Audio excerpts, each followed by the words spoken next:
Now we have chapter 4 and 5 of the fantastic Mr. Fox. Chapter 4, the terrible shovels. Down the hole, Mrs. Fox was tenderly licking the stump of Mr. Fox's tail to stop the bleeding. It was the finest tails for miles around, she said between her lips. It hurts, said Mr. Fox. I know it does, sweetheart, but it'll soon get better. And we'll soon grow again, Dad, said one of the small foxes. You will never grow again, said Mr. Fox. I shall be tailless for the rest of my life. He looked very glum.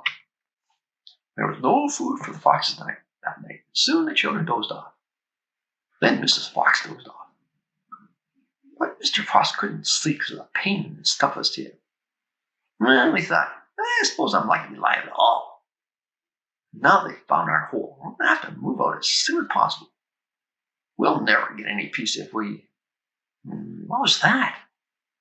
He turned his head sharply and listened. The noise he heard now was the most frightening noise a fox could hear.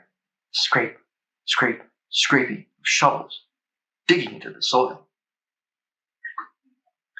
Wake up, he shouted. They're digging us out. Mrs. Fox was wide awake in a second. She sat up, quivering all over. Are you sure that's it? She whispered. I'm positive. Listen. They'll kill my children, cried Mrs. Fox. Never, said Mrs. Fox. But darling, they will, sobbed Mrs. Fox. You know they will. Scrunch, scrunch, scrunch, went the shovels above their heads. Small stones and bits of earth began falling from the roof of the tunnel. How will they kill us, Mommy? asked one of the small foxes. His round black eyes were huge with fright. Will there be dogs? He said. Mrs. Fox began to cry. She gathered her poor children closer and held them tight. Suddenly there was an especially loud crunch above their heads, and the sharp end of a shovel came right through the ceiling. The sight of this awful thing seemed to have an electric effect upon Mr. Fox.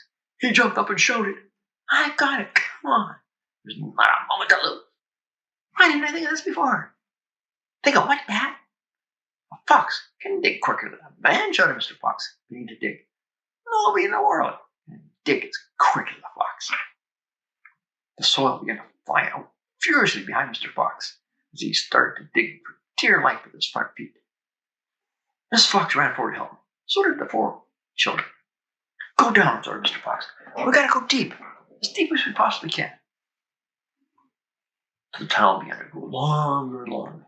Sloped steeply downward, deeper and deeper, below the surface of the ground it went. The mother and the father, all 4 of the children, were digging together. The front legs were moving so fast you couldn't see them. Gradually, the scrunching and scraping of the shelves became fainter and fainter. After about an hour, Mr. Fox stopped digging. Hold it, he said. Yeah, I'll stop. I'll turn and look back up. A long tunnel he had just dug. All was quiet. Phew, said Mr. Fox. I think we've done it. It'll never get as deep as this. Well done, everyone. They all sat down, panting for breath.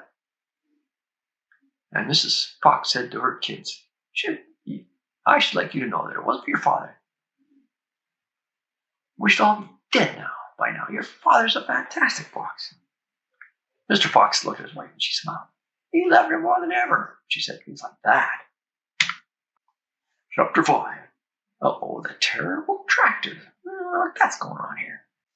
As the sun rose the next morning, Bogus and Bunce and Bean were still digging.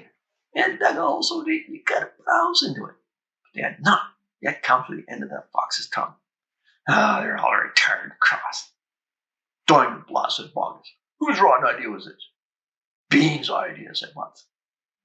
Bogus and Bunce both stared at Bean. Bean took another swig of cider and put the floss back in his pocket without arguing the others. Listen, he said angrily. I want that fox. I'm going to get that fox. I'm not giving in until I strung up over my front porch. Dead as a dumpling.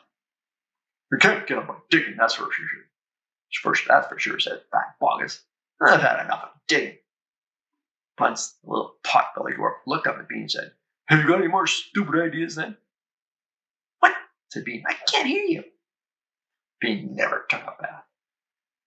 He never even washed. As a result, his earlobes were clogged with all kinds of muck and wax and bits of chewing gum and dead flies and stuff like that. Ugh. This made him deaf. Speak louder, he said to Buns. Buns shouted back, got any more stupid ideas?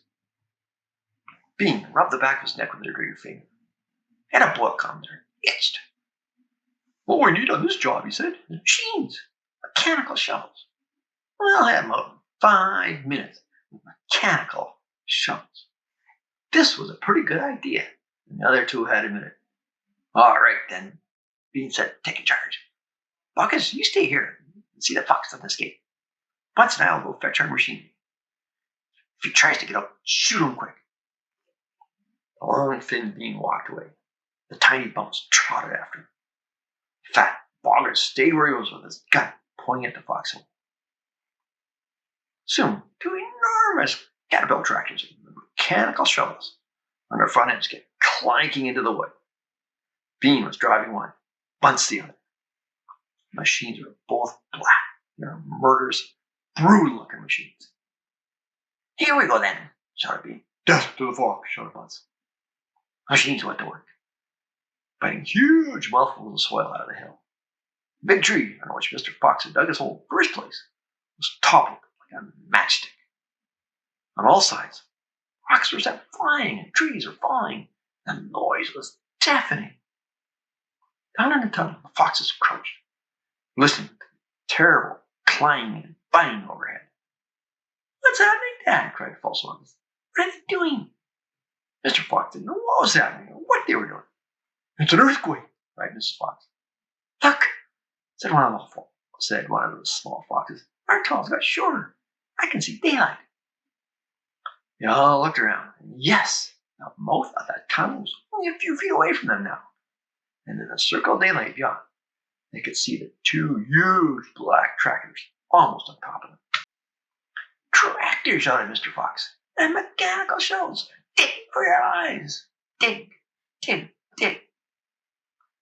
And that's the end of chapter 5. We'll get to chapter 6 in a second.